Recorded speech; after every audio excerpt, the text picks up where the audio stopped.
I'm late, but better late than never. As a part of AAPI month, thought I would share a recipe for these ube cookies that are inspired by the Lofthouse cookies. This is the first video after moving from California to Florida, so I don't have any of my stuff. It is very bare in here. No equipment, no tripods, everything's just handheld. So keep that in mind as you're watching this video. And if you want the recipe, I've left it for you in the description box below. You can download it as a PDF. Today we are going to be making our frosting before we make our cookie.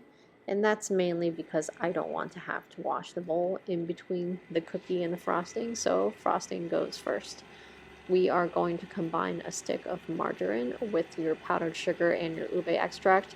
And you want to make sure your margarine is at room temp. And at first it does not look like it's going to come together, but give it some time, it'll start to get creamier.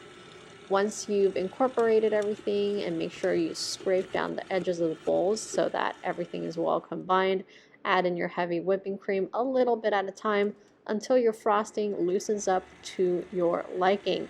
You should get about a consistency that looks like this.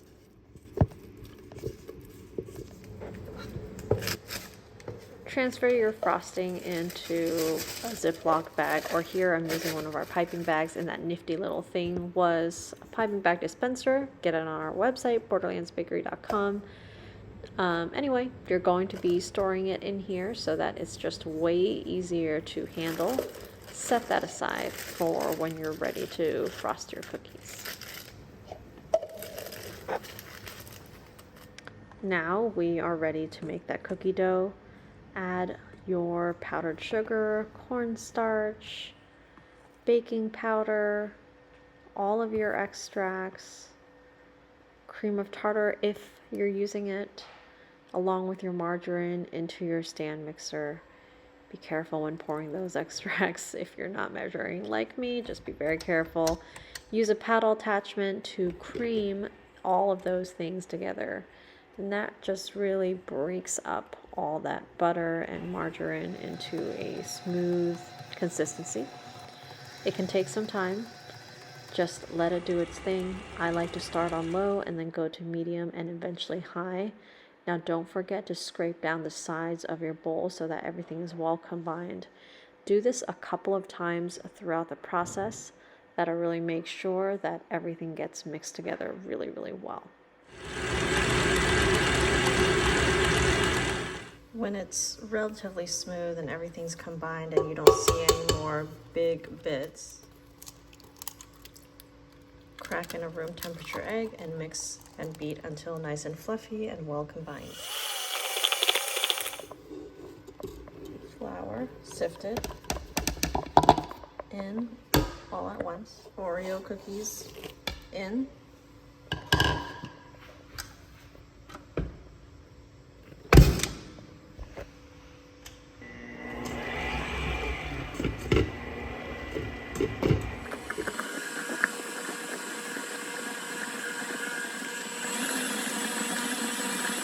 You want to mix until you can't see any more bits of white flour streaks. And then let your dough rest for about half an hour to 45 minutes. That is crucial to ensure that everything combines well and it develops flavor and texture. I'm transferring my mixture into a small bowl. I'm going to give it a couple more turns to make sure I got all the extra bits of flour.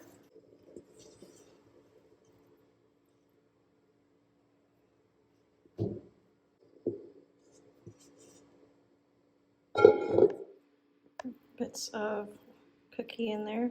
Looks good.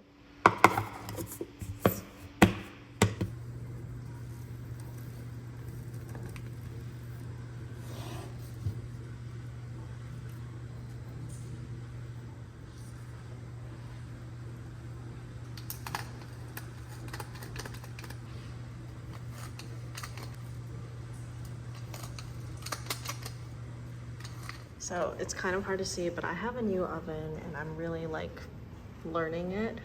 I've got an oven thermometer here to tell me what the actual temperature is.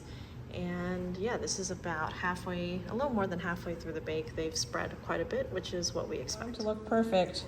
Halfway through the bake, take them out of the oven and use a cutter that's larger than the cookie itself to get it all nice and round. Pop it back in to finish up baking. Now, this is a learning process for me as well in my new kitchen with my environment without any of my equipment, because we're still waiting for that after our cross-country move. And I didn't have a cutter that was big enough to fit around the whole cookie, so I ended up just kind of trimming off some of the sides with the cutter size that I did have, which is not ideal, but it's okay for this purpose. You kind of know what I'm trying to get at. All right, so again, you're seeing all these like extra edges because my cutter is too small. I should have made myself a bigger cutter, but that's all done now, and you get the idea, and you can see how using that circle cutter to get things to come together really helps them keep their round shape, making them more attractive. It's not necessary, but it's just a nice touch. Now that my cookies are totally cool, I'm going to frost them and put the cookie crumbles on top. And the way I ensure there's enough frosting or even amount of frosting is I like to zero out my scale, do the math on, so there's about 250-ish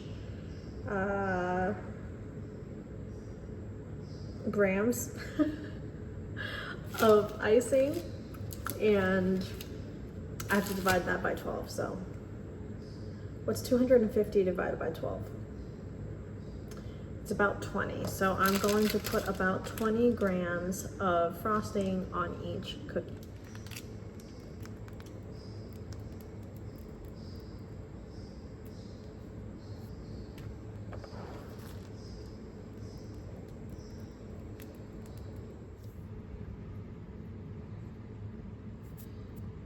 We're gonna do a taste test together.